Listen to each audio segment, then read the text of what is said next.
persediaan barang dagang di debit dan utang dagang di sebelah kredit. Jadi inilah jurnal apabila menggunakan metode perpetual apabila ada transaksi pembelian. Masing-masing sebesar Rp3.900.000. I don't ever slow up, no I don't take shit. I got no love for the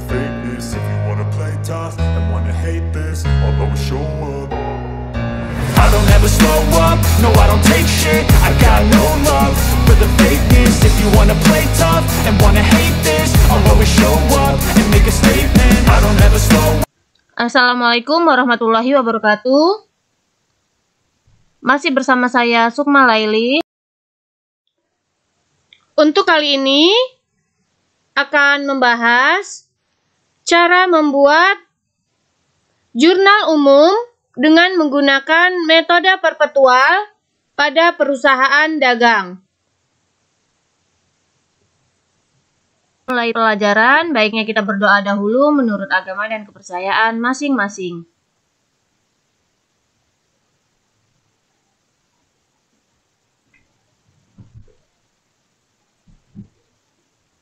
Baiklah, di sini sudah ada contoh studi kasus soal perusahaan dagang yang akan kita buat untuk jurnal umumnya menggunakan metode perpetual. Untuk yang pertama, pada tanggal 2 Agustus 2023, Alfian membuka usaha dengan nama UD Makmur dengan menyetorkan uang tunai Rp250 juta dan peralatan sebesar Rp50 juta. Untuk yang pertama, transaksi menyetorkan uang tanggal 2 Agustus yaitu sebesar Rp250 juta, maka akan kita jurnal kas di debit, lalu peralatan di debit, dan yang di kreditnya modal Alfian. Untuk angkanya yaitu kas sebesar Rp250 juta di debit, peralatan Rp50 juta di debit, dan yang di sebelah kreditnya yaitu sebesar Rp300 juta.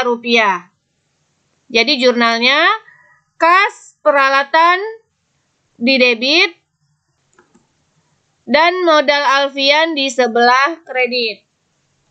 Untuk selanjutnya, transaksi yang terjadi selama bulan Agustus tahun 2023 pada UD Makmur. Yang pertama, tanggal 2 Agustus, kita lihat dibayar sewa gedung tempat usaha masa 1 tahun sebesar Rp30 juta. Dari transaksi ini akan kita jurnal di jurnal umum, itu jurnalnya sewa dibayar di muka di debit dan kas di sebelah kredit. Masing-masing sebesar Rp30 juta. Kita lanjut transaksi berikutnya tanggal 3 Agustus.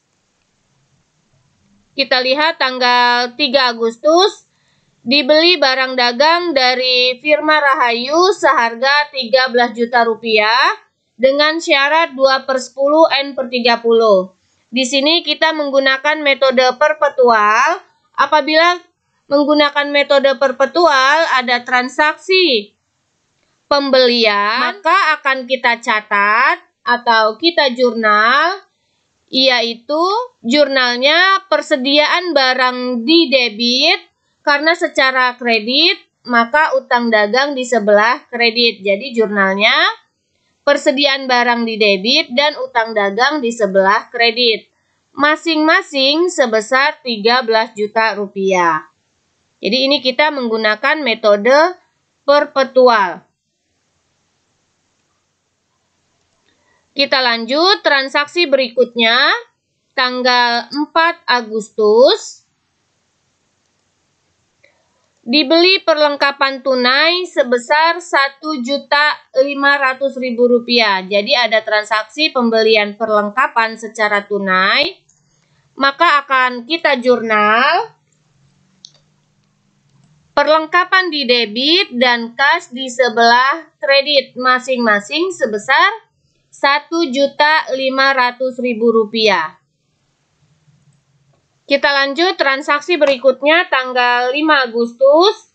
Di sini ada transaksi dibayar beban angkut pembelian sebesar Rp75.000. Untuk pembayaran beban angkut pembelian akan kita catat ke dalam jurnal, yaitu jurnalnya beban angkut pembelian di debit dan kas di sebelah kredit, masing-masing sebesar Rp75.000. Kita lanjut transaksi berikutnya tanggal 6 Agustus. Dijual barang dagangan tunai seharga Rp3.250.000 dengan harga pokok penjualan Rp2 juta. Jadi apabila ada transaksi penjualan, kita menggunakan metode perpetual, maka jurnalnya ada dua. Jurnal yang pertama akan kita catat, yaitu karena ini secara tunai, kas di debit dan penjualan di sebelah kredit. Angkanya sebesar Rp3.250.000 sesuai dengan di soal. Lalu jurnal yang kedua, di sini ada harga pokok penjualan sebesar Rp2 juta. Maka akan kita jurnal harga pokok penjualan di debit dan persediaan barang dagang di sebelah kredit. Jadi apabila kita menggunakan metode perpetual, jurnalnya ada dua. Untuk yang kedua, harga pokok penjualan di debit dan persediaan barang di sebelah kredit, masing-masing sebesar Rp2 juta sesuai dengan di soal. Kita lanjut transaksi berikutnya. Tanggal 8 Agustus dibeli barang dagang dari Garuda Food sebesar Rp4.250.000 dengan syarat 2/10 N/30. Berarti ada pembelian barang secara kredit.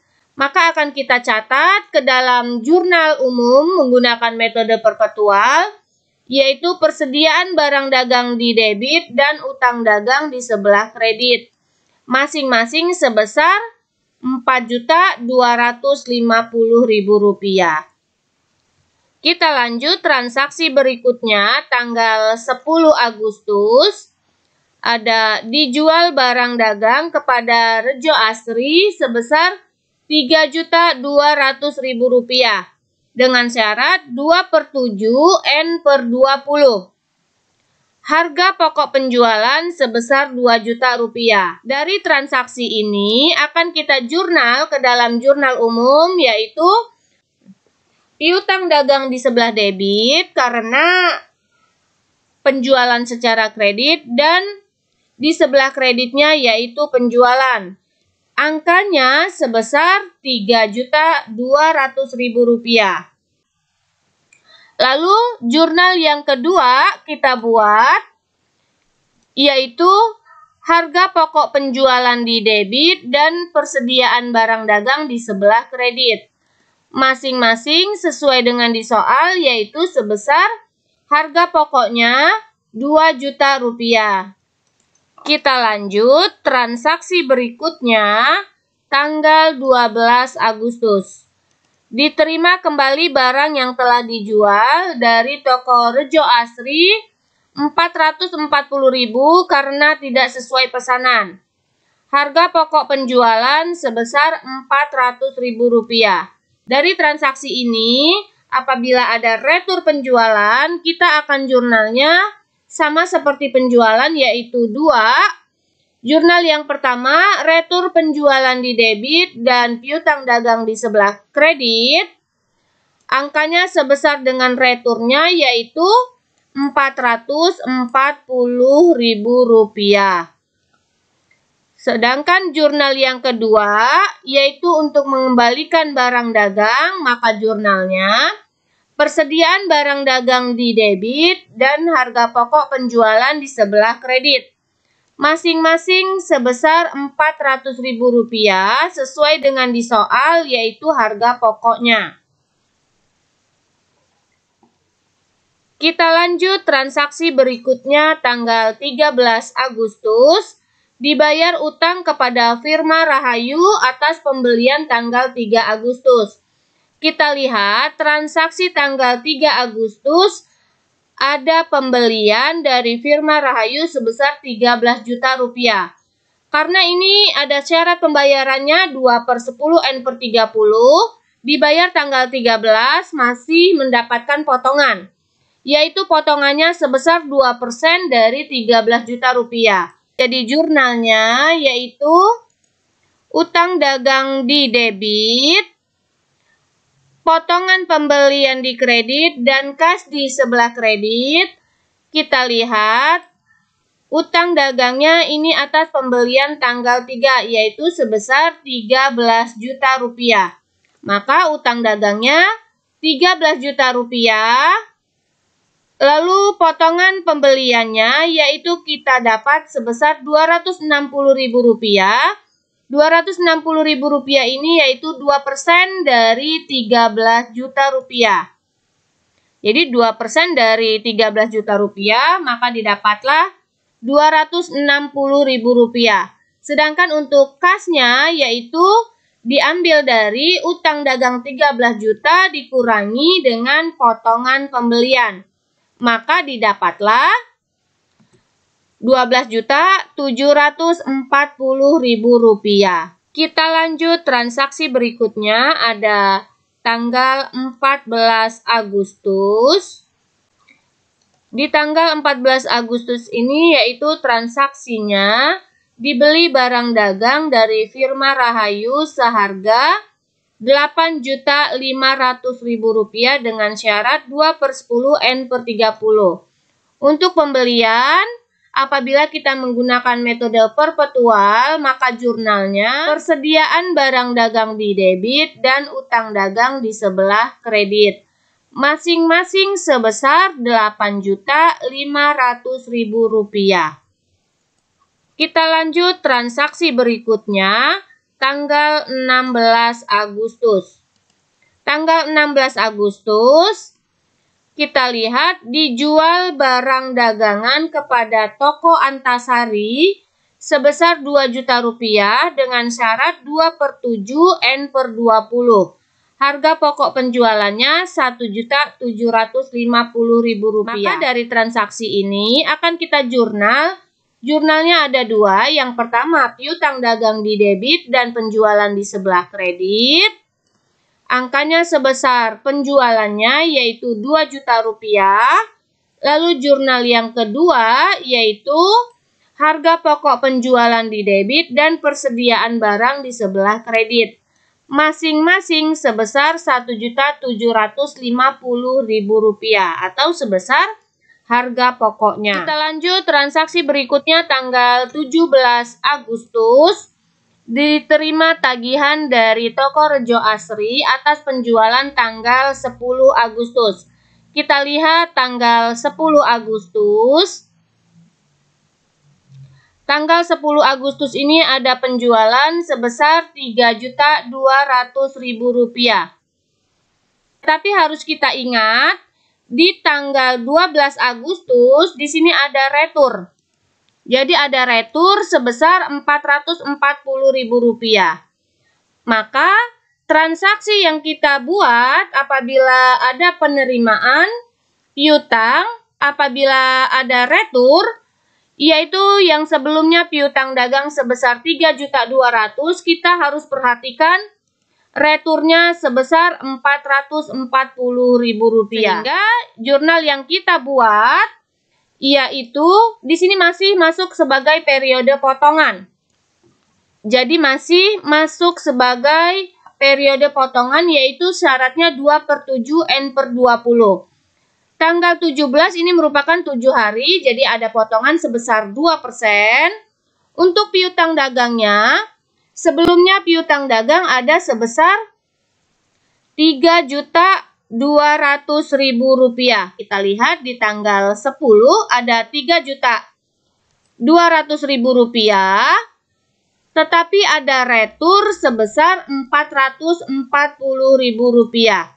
Sehingga piutang dagang ini harus kita kurangi. Rp3.200.000 dikurangi Rp440.000 itulah jumlah piutang yang dilunasi, yaitu sebesar Rp2.760.000. Jadi bukan lagi sebesar Rp3.200.000 karena sudah ada retur Rp440.000. Bagaimana dengan potongannya? Untuk potongan penjualannya yaitu Rp55.200 didapat dari 2% dari Rp2.760.000. Jadi 2% dari piutangnya bukan yang piutang tanggal 10, tetapi piutang yang sudah kita kurangi retur sebesar Rp440.000. Sehingga jumlahnya sebesar Rp55.200. Sedangkan untuk kasnya yaitu Rp2.704.800, kita ambil dari piutang dagang dikurangi potongan penjualan, sehingga jumlah kasnya sebesar Rp2.004.800. Ini apabila ada penerimaan piutang, yaitu dengan piutang sebelumnya ada retur penjualan. Kita lanjut transaksi berikutnya, tanggal 18 Agustus, dibayar utang kepada Garuda Food atas pembelian tanggal 8 Agustus. Kita lihat di tanggal 8 Agustus, untuk Garuda Food ada transaksi dibeli barang dagang sebesar Rp4.250.000 dan syarat pembayaran 2/10 N/30. Pelunasan di tanggal 18 Agustus berarti masih masuk periode potongan. Potongannya sebesar 2%. Maka jurnal yang dibuat di tanggal 18 Agustus yaitu utang dagang di debit, potongan pembelian di sebelah kredit, dan kas di sebelah kredit. Utang dagangnya kita lihat di tanggal 8 Agustus yaitu sebesar Rp4.250.000. Maka kita catat di sebelah debit Rp4.250.000. Untuk potongan pembeliannya yaitu di sini masih masuk sebagai periode potongan sebesar 2%. Maka potongan pembeliannya sebesar Rp85.000, yaitu didapat dari 2% dikali Rp4.250.000. Sedangkan berikutnya kas yaitu diambil dari Rp4.250.000 dikurangi Rp85.000, didapatlah Rp4.165.000. Jadi diambil dari sini Rp4.250.000 dikurangi Rp85.000. Kita lanjut transaksi berikutnya tanggal 19 Agustus. Dibeli barang dagang dari Garuda Food sebesar Rp8.600.000. Maka ada transaksi pembelian, akan kita jurnal persediaan barang dagang di debit dan utang dagang di sebelah kredit, masing-masing sebesar Rp8.600.000. Kita lanjut transaksi berikutnya tanggal 21 Agustus. Dijual barang dagang secara tunai. Jadi ada penjualan secara tunai sebesar Rp4.200.000 dengan harga pokok penjualan Rp3.500.000. Maka dari transaksi ini akan kita jurnal untuk yang pertama yaitu kas di debit dan penjualan di sebelah kredit, masing-masing sebesar Rp4.200.000. Lalu, jurnal yang kedua yaitu harga pokok penjualan di debit dan persediaan barang dagang di sebelah kredit, masing-masing sesuai dengan harga pokoknya Rp3.500.000. Kita lanjut transaksi berikutnya tanggal 23 Agustus. dibeli tunai barang dagang Rp3.750.000. Maka transaksi ini akan kita catat ke dalam jurnal umum, yaitu persediaan barang dagang di debit, kas di sebelah kredit, masing-masing sebesar Rp3.750.000. Kita lanjut transaksi berikutnya, tanggal 24 Agustus, dibayar utang kepada firma Rahayu atas pembelian tanggal 14 Agustus. Kita lihat di tanggal 14 Agustus, di sini ada firma Rahayu, pembelian barang sebesar Rp8.500.000. 14 Agustus ke tanggal 24 Agustus berarti masih masuk periode potongan, yaitu di sini potongannya sebesar 2%. Kita lihat, maka jurnalnya yang akan dibuat yaitu utang dagang di debit, potongan pembelian dan kas di sebelah kredit. Utang dagangnya sesuai dengan tanggal 14 yaitu Rp8.500.000. Untuk potongan pembeliannya yaitu sebesar 2% dari 8.500.000, maka didapatlah Rp170.000. Lalu kasnya kita ambil dari 8.500.000 dikurangi Rp170.000. Jadi kita kurangi, maka didapatlah Rp8.330.000. Kita lanjut transaksi berikutnya, tanggal 25 Agustus. Toko Antasari membayar sebagian utangnya sebesar Rp1 juta. Karena membayar sebagian utangnya, maka langsung kita catat kas di debit dan piutang dagang di sebelah kredit, masing-masing sebesar Rp1 juta. Kita lanjut transaksi berikutnya, tanggal 26 Agustus. Dijual barang dagang tunai seharga Rp2.500.000. Harga pokok penjualan Rp2.100.000. Dari transaksi ini, kita akan catat apabila menggunakan metode perpetual. Jurnal yang pertama yaitu kas di debit dan penjualan di sebelah kredit, masing-masing sebesar Rp2.500.000. Dan jurnal yang kedua yaitu harga pokok penjualan di debit dan persediaan barang dagang di sebelah kredit, yaitu sebesar Rp2.100.000 sesuai dengan harga pokok penjualannya. Transaksi berikutnya, tanggal 28 Agustus, dibeli barang dagang dari firma Atika Rp3.900.000 dengan syarat 2/10N/30. Jadi ada pembelian. Transaksi ini akan kita catat persediaan barang dagang di debit dan utang dagang di sebelah kredit. Jadi inilah jurnal apabila menggunakan metode perpetual apabila ada transaksi pembelian. Masing-masing sebesar Rp3.900.000.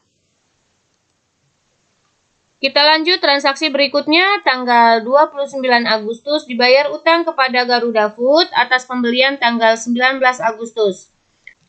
Kita lihat transaksi tanggal 19 Agustus ini ada pembelian sebesar Rp8.600.000 dan syarat 2/10N/30. Berarti masih masuk sebagai periode potongan sehingga akan kita jurnal. Jadi jurnal yang dibuat tanggal 29 Agustus yaitu utang dagang di debit, potongan pembelian di kredit, dan kas di kredit. Utang dagang angkanya di tanggal 29 ini tidak ada, tetapi kita lihat di tanggal 19 Agustus, yaitu utang dagangnya sebesar Rp8.600.000. Maka kita catat di debit Rp8.600.000. Lalu potongan pembeliannya 2% dari 8.600.000. Jadi 2% dari 8.600.000, maka didapatlah Rp172.000. Lalu kasnya diambil dari 8.600.000 dikurangi 172.000. Maka didapatlah Rp8.428.000. Kita lanjut transaksi berikutnya yang terakhir tanggal 30 Agustus. Dibeli barang dagang dari Garuda Food sebesar Rp8.850.000 dengan syarat 2/10 N/30. Maka transaksi ini akan kita catat ke dalam jurnal menggunakan metode perpetual, persediaan barang dagang di debit dan utang dagang di sebelah kredit. Masing-masing sebesar Rp8.850.000. Jadi ini sudah selesai transaksinya, kita catat semua, yaitu kasus jurnal umum menggunakan metode perpetual pada perusahaan dagang. Kita lihat lagi jurnal umumnya. Jurnal umum menggunakan metode perpetual pada perusahaan dagang. Setelah selesai transaksinya, jangan lupa untuk total kita jumlahkan dan debit serta kredit harus balance. Itulah tadi cara membuat jurnal umum pada perusahaan dagang dengan menggunakan metode perpetual. Semoga bermanfaat. Terima kasih. Wassalamualaikum warahmatullahi wabarakatuh.